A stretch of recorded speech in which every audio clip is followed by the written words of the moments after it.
Hi, today we're just going to talk about Google Meet. This would be if you wanted to hold classes live where you could have your students on one end so they could watch a lesson or a lecture, or if you wanted to have a discussion in person, the students with internet would be able to join in. So I'm just going to show you how you would set that up and what it would look like. So the first thing that you'll need to do is go to meet.google.com. and you'll come to a page like this. You need to make sure that you are signed in with your school Google account. Otherwise, you won't be able to record the session. To record the session is a good idea just because you have students that might not have internet. So then you can give them the lecture at a different time just so they don't lose that piece. So once you get here, you're going to click on Join or Start a Meeting. It's going to ask you to enter in a name. So let's just say that this is my English 10 class, and it's March 20th. I would put that there. You can name it whatever you want. I just would like to put the date so then if we would miss a few days in a row, I know what video to give to the students. I'm going to click Continue. It's going to make sure that your camera and your audio is ready. If it's the first time logging in, up here you're going to see a little pop-up that asks Google Meet would like to use your microphone and your camera. Make sure you allow that. Your students will actually have to do that as well, so make sure that you tell them that. And then over here, it's kind of confusing because it says present. And you would think that's what you want to choose as the teacher, but you're actually going to choose Join Now. So in the middle here, this is the link that you would give your students.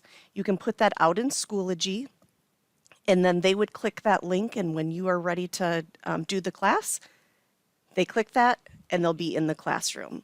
You can set this up ahead of time. All you have to do is when you're ready to go, come back up and put that link in, and then it'll start just like we just did. So I'm going to click out of here. So now I'm in Google Meet, just kind of looking at some things over in the left lower hand corner. Here's the name of the class. Once again, here's my joining information.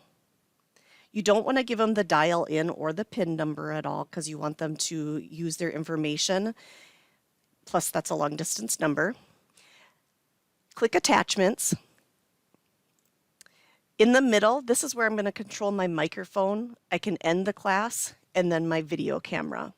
So right now, I can tell that my video camera and my microphone are off. So they're on, excuse me. So if I wanted to mute myself, I'm going to click it. It's going to put a line through it and turn red. When your students come into class, that's what you'll want to make sure that they do is mute it. And then the camera. Your students wouldn't necessarily have to be on camera, but you definitely should because it helps for students to see your face as you're teaching. On the right-hand side, you've got turn on captions.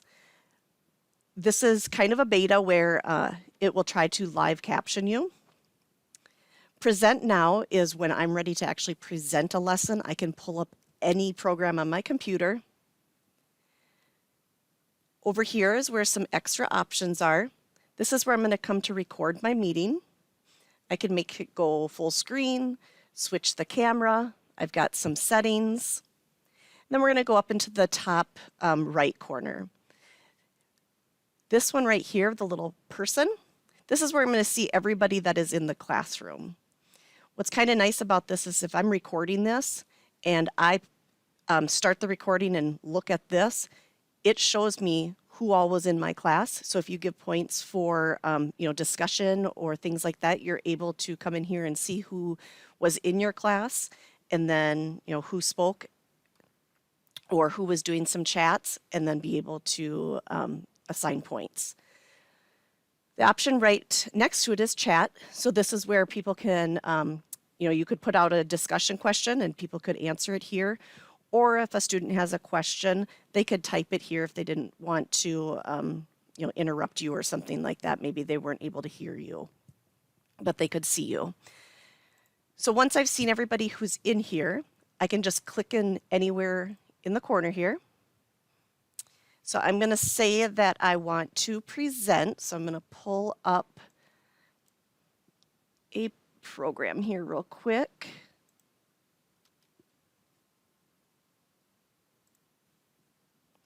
I'm going to click present. It is going to pop up. Do I want to do my entire screen or just a window? I usually have a whole bunch of different windows open, so I'm going to choose just a window just to guarantee that that's the only thing that's going to show up. So I click a window.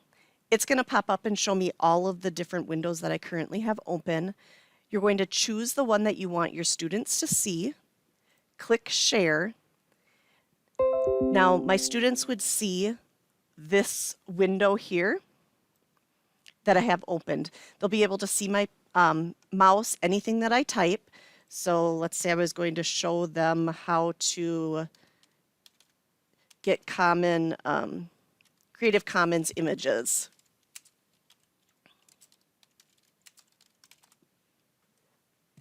So Creative Commons image search. I'm going to go to the first one up here, and then I am going to search for any images that I want to use. Once I'm finished, I can end the class or end the presentation by clicking Stop Presenting. And then I can give my class extra instructions.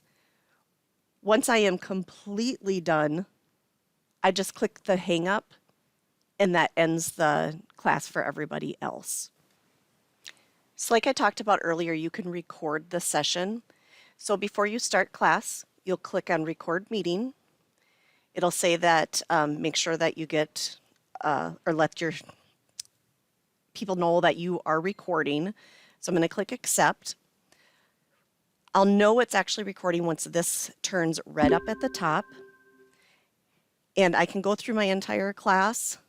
Once I'm finished with the class and I want to stop recording, if I'm finished with class, all I have to do is click the leave call, and it will kick everybody out of the Google Meet, and it will end the recording as well. Otherwise, I can come over to the vertical dots and click stop recording.